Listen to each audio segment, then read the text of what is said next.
Yeah, I think the government and what NSDC is doing, which Dilip mentioned, is a big initiative because you are moving into an era of employability, right? Today, I think as a country, we attach too much of value on degrees. Degrees cannot make India work. It's the skills which will make India work. So the first thing we need to abolish is, people have been talking about in the last 2 years of the election era of casteism and stuff like that. I think there is too much of demarcation given in terms of education today. You know, you have a skill, you are a carpenter, but obviously you are not looked up to. So I think that need to go off. So when you look at 373 million people in India and in the unorganized sector, and there are much more who are going to come in. So the biggest point is, can we impart skills to these people depending upon their talent, and can we find them jobs in the places where they are, or at least in a radius of 50 kilometers where they can go and come back home again. I think that is what we need to look at. And if you look at from a 10,000 feet review, if you do not do that, you are going to lose business to countries like Philippines, Singapore, Malaysia, etc., who are gearing up for that. So I think the first thing needs to come is on the equality of work. All kind of work is good, and we should not have this kind of a discrimination in the nature of work you do. You know, in our work over the last 4 years, and NSDC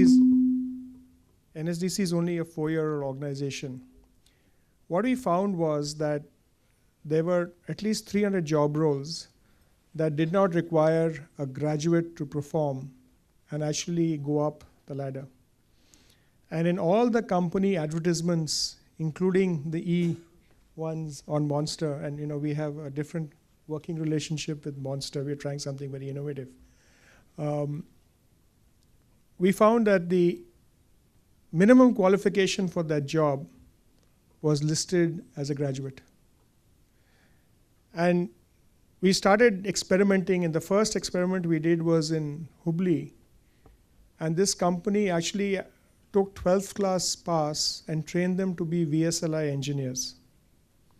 And the attrition there was very low because any engineer who used to go into Hubli to work always thought of using that as a stepping stone. But any 12th class person actually took up that job. He stayed on and looked at a career in the company. And we wanted to do the same thing in BPO. And we have a running battle with NASSCOM. So we've created 2 occupation standards, one for international BPO and one for domestic BPO. And domestic BPO is not a graduate, international BPO is a graduate. And guess what? More companies are going to domestic BPOs. And the turnover and the churn is there. Similarly in retail, you know, consumer service associate does not have to be a graduate. A car executive does not have to be a graduate. And I think, you know, we are actually perpetuating a kind of a thing, getting people to seek a degree without a job rather than a job without a degree. I think that's the key thing. And the other thing is that the way we are structured, the way companies, you know, we are looking at outsourcing and we are looking at working from home. How about the concept of manufacturing at home? And how do we distribute manufacturing? And are there companies that are doing that? Yes, there are companies that are doing that, you know, including Fab India. Fab India doesn't have centralized production facilities. They're going out and working elsewhere. And that is some, you know, CEO and HR manager and a quality manager who's taken the decision. So we can do a lot of stuff to actually, you know, include the people who are in the villages and in the other places to be part of the economic system. And that's the point that I made when I began, because if we don't do that, we're going to have left-wing extremism, we're going to have stone pelters, etc.